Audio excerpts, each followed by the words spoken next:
യേശുവിലേറ്റവും സ്നേഹമുള്ളവരെ, അമ്മ കഥയുടെ 3-ാമത്തെ എപ്പിസോഡിലേക്ക് നിങ്ങൾക്ക് ഏവർക്കും സ്വാഗതം. ജെറുസലേം പട്ടണത്തിൻ്റെ മതിൽക്കെട്ടിനു വെളിയിൽ ചില കുന്നുകളുടെ മുകളിൽ ഒലിവ് വൃക്ഷങ്ങളുടെ ഇടയിൽ വലിയ ജനക്കൂട്ടം, ഒരു വലിയ ചന്ത പോലെ തോന്നുന്നു. എന്നാൽ കെട്ടിമറച്ച കടകൾ പോലെ ഒന്നും കാണുന്നില്ല. സമയം രാത്രിയായി. ചെറിയ എണ്ണവിളക്കുകൾ ക്യാമ്പിൽ എല്ലായിടത്തും മിന്നിപ്രകാശിക്കുന്നു. വിളക്കിന് ചുറ്റും തറയിലിരുന്ന് ചില കുടുംബങ്ങൾ അത്താഴം കഴിക്കുന്നു. അമ്മമാർ കുട്ടികളെ മടിയിൽ വെച്ചുകൊണ്ട്, ക്ഷീണിച്ചുപോയ കുഞ്ഞുങ്ങൾ ചുവപ്പാർന്ന ഇളം കൈകളിൽ ഒട്ടിക്കഷ്ണങ്ങൾ പിടിച്ച് തല അമ്മമാരുടെ മാറിലേക്ക് താഴ്ത്തി പിടക്കോഴിയുടെ കീഴെ കുഞ്ഞുങ്ങളെന്ന പോലെ ഉറങ്ങുന്നു. അമ്മമാർ ഒരു വിധത്തിൽ ഭക്ഷണം കഴിച്ച് അത്താഴം തീർക്കുന്നു. ചില കുടുംബങ്ങൾ അത്താഴം കഴിക്കാൻ തുടങ്ങിയിട്ടില്ല. അവർ മങ്ങിയ വെളിച്ചത്തിൽ സംസാരിച്ചുകൊണ്ട് ഭക്ഷണം പാകപ്പെടുത്തി കൊടുക്കുന്നു. അവിടെ തീ കൂട്ടിയിട്ടുണ്ട്. സ്ത്രീകൾ അവയ്ക്ക് ചുറ്റും തിരക്കിലാണ്. ഇത് ഒക്ടോബർ മാസമാണ്. കാരണം ഒരു പുരുഷ ശബ്ദം ഞാൻ കേൾക്കുന്നു. അടുത്ത നാളുകളിലെങ്ങും കേട്ടിട്ടില്ലാത്ത വിധം അത്ര മനോഹരമായിരിക്കുന്നു ഈ ഒക്ടോബർ മാസം. അടുപ്പിൻ്റെ അടുത്തു നിന്ന് അന്ന എന്തോ സാധനം കയ്യിലേന്തി കൊണ്ടുവരുന്നു. പരന്ന കേക്ക് പോലെ ഒരപ്പം. അതിന്മേൽ എന്തോ നിരപ്പെ തേച്ചിട്ടുണ്ട്. ഒരു ട്രേ പോലെ തോന്നിക്കുന്നു. കുഞ്ഞൽഫയൂസ് അവളുടെ പാവാടയിൽ പിടിച്ചുകൊണ്ട് കുഞ്ഞു സ്വരത്തിൽ എന്തൊക്കെയോ പറയുന്നുണ്ട്. അന്ന വരുന്നത് കണ്ട് യോവാക്യീം വേഗത്തിൽ വിളക്ക് കത്തിക്കാൻ പോകുന്നു. മരച്ചില്ലകൾ കൊണ്ടുണ്ടാക്കിയിരിക്കുന്ന അവരുടെ കൂടാരവാതിൽക്കൽ 30 വയസ്സ് പ്രായം തോന്നിക്കുന്ന ഒരു മനുഷ്യനോട് സംസാരിച്ചു കൊണ്ട് നിൽക്കുകയാണ് അയാൾ. ദൂരെ നിന്ന് തന്നെ അൽഫയൂസ് ഡാഡി എന്ന് ഉച്ചത്തിൽ വിളിക്കുന്നു. അന്ന നടന്നു വരുന്നു. നല്ല അന്തസ്സുള്ള നടത്തം, എങ്കിലും വിനീതമാണ്. കൂടാരവിരികൾ പിന്നിട്ട് നടന്നു വരുന്നു. ഒരുത്തരോടും നിന്ദ കാണിക്കുന്നില്ല. ഒരു സാധു സ്ത്രീയുടെ മകൻ, വികൃതിക്കുട്ടി, ഓടിപ്പോകുന്ന വഴിയിൽ അന്നയുടെ കാൽക്കൽ വീഴുന്നു. അവൻ്റെ മുഖത്തെല്ലാം ചെളിയായി കരഞ്ഞുകൊണ്ട് നിൽക്കുന്നു.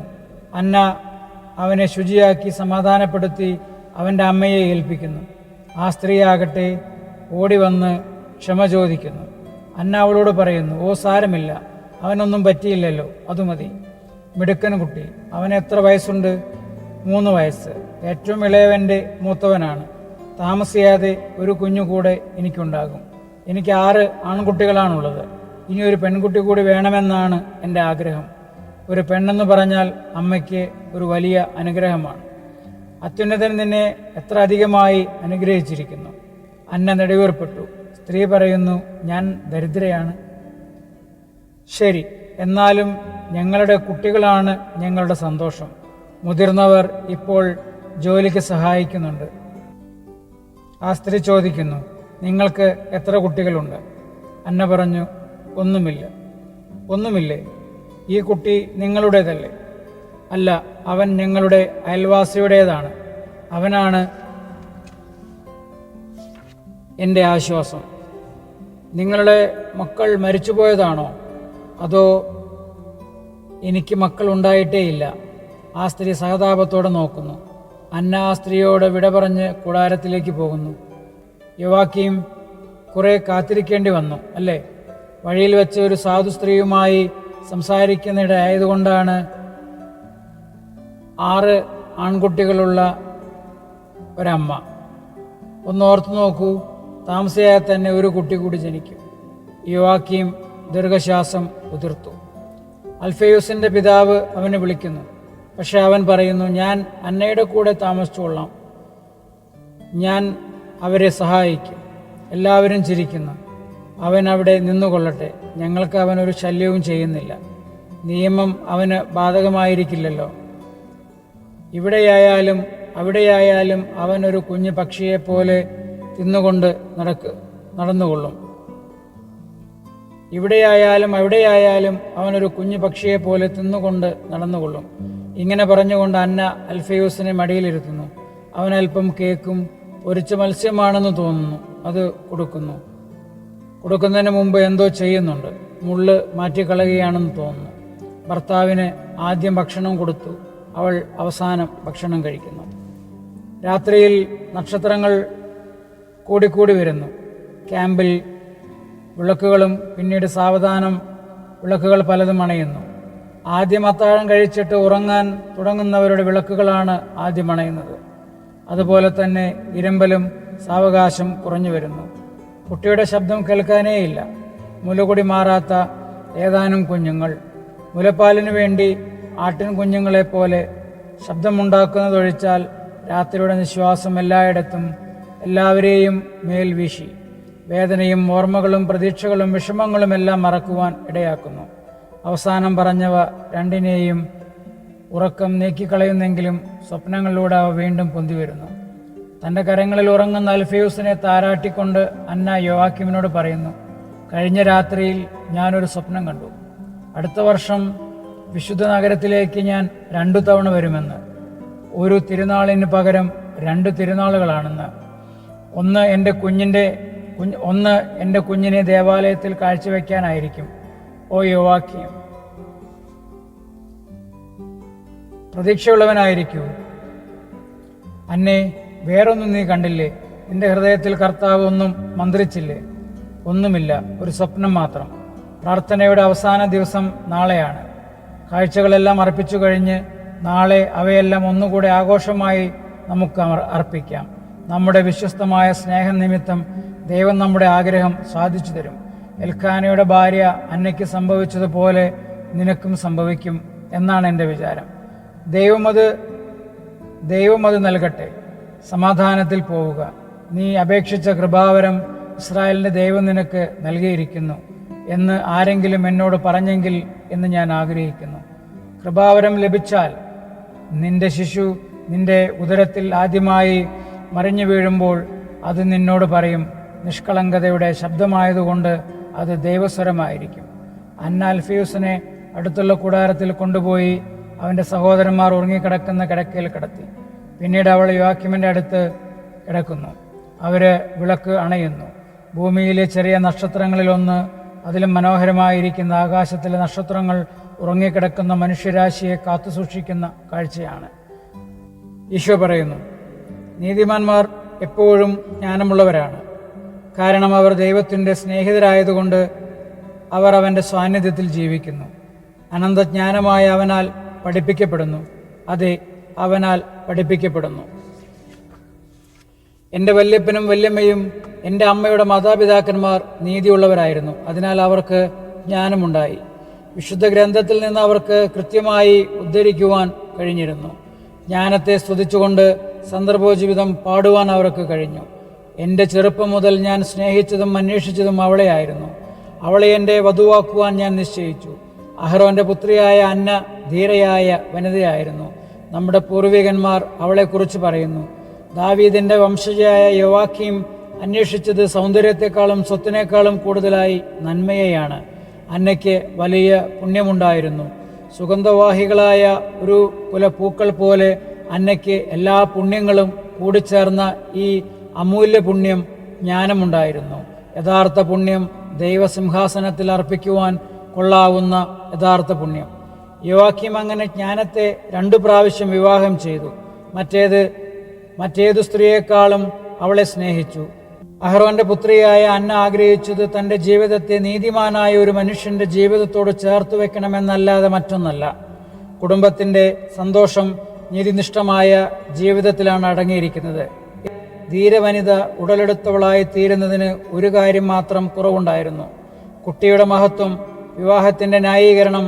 സോളമൻ പറഞ്ഞിരിക്കുന്ന ആ കാരണം ഒരു വൃക്ഷത്തിൻ്റെ പൂക്കൾ അടുത്ത വൃക്ഷത്തിലെ പൂക്കളുമായി ഒന്നു ചേർന്ന് ധാരാളം പുതിയ കായകൾ ഉൽപ്പാദിപ്പിക്കുന്നത് പോലെ, രണ്ടിൻ്റെയും ഗുണങ്ങൾ ഒരുമിപ്പിക്കുന്നത് പോലെ അവൾക്ക് കുട്ടികളില്ലാതെ പോയി. എന്നാൽ ഭർത്താവിനെ കൊണ്ട് അവൾക്ക് ഒരിക്കലും നിരാശപ്പെടേണ്ടതായി വന്നില്ല. അവൾക്ക് ഇപ്പോൾ വാർദ്ധക്യമായി തുടങ്ങിയെങ്കിലും യോവാക്കീമിൻ്റെ ഭാര്യയായി അനേക വർഷങ്ങൾ കഴിഞ്ഞെങ്കിലും അവൾ ഇപ്പോഴും അവന് തൻ്റെ യൗവനത്തിലെ ഭാര്യ തന്നെയായിരുന്നു. അവൻ്റെ ആനന്ദം, അവൻ്റെ പ്രിയപ്പെട്ട മാൻപേട, അഴകേറിയ മാൻകുട്ടിയാണവൾ. അവളുടെ ഓമനത്വം നിറഞ്ഞ തലോടലുകൾ വിവാഹത്തിൻ്റെ ആദ്യ രാത്രിയിൽ എന്ന പോലെ പുതുമയുള്ളതായിരുന്നു. അവൻ്റെ സ്നേഹത്തെ അവൻ്റെ സ്നേഹത്തെ മാധുര്യപൂർവ്വം ഉണർത്തുന്നതായിരുന്നു. മഞ്ഞിൽ കുളിച്ചു നിൽക്കുന്ന ഒരു പൂ പോലെ അത് അവൻ്റെ സ്നേഹത്തെ പുതുമയുള്ളതാക്കി. എപ്പോഴും ജ്വലിക്കുന്ന തീ പോലെ തീഷ്ണതയുള്ളതാക്കി. തന്മൂലം അവരുടെ വേദനയിൽ മക്കളില്ലാതെ ദുഃഖത്തിൽ പരസ്പരം ആശ്വാസവാക്കുകൾ കൈമാറി. അവരുടെ ബുദ്ധിമുട്ടുകളിലും ചിന്തകളിലുമെല്ലാം നിത്യമായ ജ്ഞാനം സമയത്തിൻ്റെ പൂർണ്ണതയിൽ ഉയർത്തിക്കുമ്പോൾ അവരെ പഠിപ്പിച്ചു.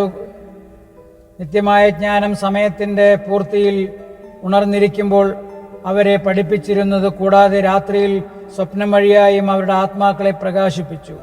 അവരിൽ നിന്ന് വരാനിരിക്കുന്ന മഹത്വത്തിൻ്റെ കവിതയെക്കുറിച്ചുള്ള ദർശനങ്ങൾ നൽകി. ഈ കവിത എൻ്റെ അമ്മ പരിശുദ്ധ കന്യകാമറിയമാണ്. അവരുടെ ഹൃദയങ്ങൾ പ്രതീക്ഷ നിറഞ്ഞ വെമ്പൽ കൊള്ളുന്നതായിരുന്നു. യോവാക്യമിൻ്റെ വാക്കുകളിൽ നല്ല ഉറപ്പുണ്ടായിരുന്നു. പ്രതീക്ഷയോടെ ഇരിക്കുക. നമ്മുടെ വിശ്വസ്ത സ്നേഹത്താൽ ദൈവത്തിൽ നിന്ന് കൃപാവരം ഈ അനുഗ്രഹം നമുക്ക് കിട്ടും. അവർ ഒരു കുഞ്ഞിനെ സ്വപ്നം കാണുകയായിരുന്നു, എന്നാൽ അവർക്ക് ദൈവത്തിൻ്റെ അമ്മയെ ലഭിച്ചു. തിരുലിഖിതത്തിൽ വിജ്ഞാനത്തിൻ്റെ ഈ വാക്കുകൾ അവർക്കായി എഴുതപ്പെട്ടതാണെന്ന് തോന്നുന്നു. അവർ നിമിത്തം ജനതകളുടെ മുമ്പിൽ ഞാൻ മഹത്വപ്പെടും. അവൾ നിമിത്തം അമർത്യത എൻ്റേതായിത്തീരും. എൻ്റെ പിൻഗാമികൾക്കായി എന്നേക്കും നിലനിൽക്കുന്ന സ്മാരകം ഞാൻ തീർക്കും. എന്നാൽ ഇതെല്ലാം നേടുന്നതിനായി യാതൊരു സംഭവത്താലും കളങ്കപ്പെടാത്ത യഥാർത്ഥ പുണ്യത്തിൻ്റെ നിലനിൽക്കുന്ന പുണ്യത്തിൻ്റെ ഉടമകളാകേണ്ടതുണ്ട്. വിശ്വാസമാകുന്ന പുണ്യം, സ്നേഹമാകുന്ന പുണ്യം, പ്രതീക്ഷയാകുന്ന പുണ്യം, ചാരിത്രമാകുന്ന പുണ്യം. വിവാഹിതരായ ദമ്പതികളുടെ ചാരിത്രം അവർക്കുണ്ടായിരുന്നു. ചാരിത്രം അഥവാ ശുദ്ധത പാലിക്കുന്നതിന് കന്യകാത്വം ആവശ്യമായിരുന്നില്ല. പരിശുദ്ധമായ വിവാഹശയ്യകൾ ദൈവദൂതന്മാർ കാത്തുസൂക്ഷിക്കുന്നു. അവയിൽ നിന്ന് നല്ല കുഞ്ഞുങ്ങൾ ഉണ്ടാകുന്നു. ഈ കുഞ്ഞുങ്ങൾ തങ്ങളുടെ മാതാപിതാക്കന്മാരുടെ പുണ്യം അവരുടെ ജീവിത പ്രമാണമാക്കും. എന്നാൽ ഇന്ന് ഇതെല്ലാം എവിടെ?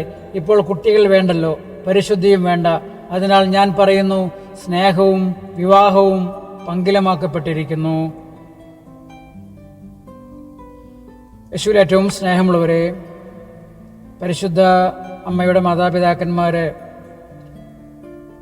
ദേവാലയത്തിലേക്ക് പോയി കൂടാരമൊക്കെ അടിച്ച് കൂടാരപ്പെരുന്നാൾ പോലെ ദേവാലയത്തിൽ പോവുകയും അവിടെ ശക്തമായി ഒരു കുഞ്ഞിനു വേണ്ടി പ്രാർത്ഥിക്കുകയും ചെയ്യുകയാണ്. അതാണ് നമ്മൾ കണ്ടത്. അവരുടെ പ്രതീക്ഷകൾ എല്ലാം ദൈവത്തിൽ അർപ്പിക്കുകയും എല്ലാം ദൈവത്തിന് വിട്ടുകൊടുക്കുകയും ചെയ്യുന്നത് നമ്മൾ കണ്ടു. ദൈവത്തോട് അവർ പ്രാർത്ഥിക്കുന്നതായിട്ട് നമ്മൾ കാണുക.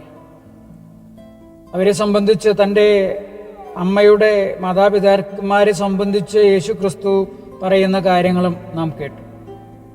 നോക്കൂ, ഇത്ര മനോഹരമായി പരിശുദ്ധ അമ്മയുടെ മാതാപിതാക്കന്മാരെക്കുറിച്ചുള്ള അറിവ് നമുക്ക് ലഭിക്കുകയാണ്. ഈ അമ്മയെക്കുറിച്ചുള്ള, അമ്മയുടെ മാതാപിതാക്കന്മാരെക്കുറിച്ചുള്ള ആ അവസാന വാക്കുകൾ ഈശോ തന്നെ പറയുന്ന വാക്കുകളാണ്. എൻ്റെ അമ്മയുടെ മാതാപിതാക്കന്മാർ എന്ന് പറഞ്ഞുകൊണ്ട് അവർ അതിയായ വിശുദ്ധിയുള്ളവരായിരുന്നു, ദൈവത്തിൽ പ്രതീക്ഷ വെച്ചവരായിരുന്നു, വിശ്വാസമെന്ന പുണ്യമുള്ളവരായിരുന്നു, സ്നേഹമെന്ന പുണ്യമുള്ളവരായിരുന്നു, അവർക്ക് ചാരിത്രത്തിൻ്റെ പുണ്യമുണ്ടായിരുന്നു. അങ്ങനെ അനേകം പുണ്യങ്ങൾ നിറഞ്ഞ വ്യക്തിത്വങ്ങളായിരുന്നു അവർ എന്നുള്ളതാണ്. പ്രതീക്ഷയാകുന്ന, വിശ്വാസമാകുന്ന, സ്നേഹമാകുന്ന പുണ്യങ്ങളുള്ള വ്യക്തികളായിരുന്നു. നമുക്കും ആ പ്രതീക്ഷകളും ഈ പുണ്യങ്ങളുമൊക്കെ നമ്മുടെ ജീവിതത്തിലും ഉണ്ടാകാൻ വേണ്ടി നമുക്ക് പ്രാർത്ഥിക്കാം. അനേകം മക്കളില്ലാതെ വേദനിക്കുന്ന അനേകം വ്യക്തികൾക്ക് വേണ്ടി നമുക്ക് പ്രാർത്ഥിക്കാം. പരിശുദ്ധ അമ്മയോട് ചേർന്ന് പ്രാർത്ഥിക്കാം. ഈ യോവാക്യമും അന്നയുടെയും ഒരു മാതൃക നമുക്ക് തീർച്ചയായിട്ടും ദൈവത്തിൽ പ്രാർത്ഥിക്കുന്നതിനായിട്ട് നമുക്ക് ഉപയോഗിക്കാനായിട്ട് സാധിക്കും. പ്രത്യേകിച്ച് മക്കളില്ലാത്ത വ്യക്തികൾക്ക്. ക്രിസ്തുവിനെ സ്നേഹിക്കുന്ന, ക്രിസ്തുവിൻ്റെ അമ്മയെ സ്നേഹിക്കുന്ന നിങ്ങളെല്ലാം, നിങ്ങളെക്കൊണ്ട് കഴിയുന്നതിൻ്റെ പരമാവധി ഈ അമ്മയെക്കുറിച്ചുള്ള അമ്മയുടെ കഥ അനേകം വ്യക്തികളിലേക്ക് നിങ്ങൾ ഷെയർ ചെയ്യണമേ എന്ന്, നിങ്ങളത് സബ്സ്ക്രൈബ് ചെയ്യണമേ എന്ന് പ്രത്യേകമായിട്ട് അപേക്ഷിക്കുന്നു. കാരണം ഇനിയുള്ള എപ്പിസോഡുകളിലെല്ലാം അമ്മയെക്കുറിച്ചുള്ള ആഴമായ, അമ്മയെക്കുറിച്ച് നമ്മൾ ഇതേവരെ കേൾക്കാത്ത അനേകം നന്മയുടെ, പൂർണ്ണതയുടെ ഒക്കെ കാര്യങ്ങളാണ് നമ്മൾ കേൾക്കാനായിട്ട് പോവുക. അതുകൊണ്ടത് അനേകം വ്യക്തികൾക്കത് ലഭിക്കാനിടയാകട്ടെ എന്ന് ആഗ്രഹിച്ചുകൊണ്ട് പറയുകയാണ്. ദൈവം നമ്മെ ഓരോരുത്തരെയും സമൃദ്ധമായി അനുഗ്രഹിക്കട്ടെ. ഈ പരിശുദ്ധ അമ്മയുടെ പ്രാർത്ഥനയിലേക്ക്, പരിശുദ്ധ അമ്മയുടെ വലിയ സംരക്ഷണത്തിലേക്ക് ഇത് കേൾക്കുന്ന വ്യക്തികളെയും കുടുംബങ്ങളെയും എല്ലാം ചേർത്ത് വെച്ചുകൊണ്ട് പ്രാർത്ഥിക്കുന്നു. ദൈവം സമൃദ്ധമായി അനുഗ്രഹിക്കട്ടെ.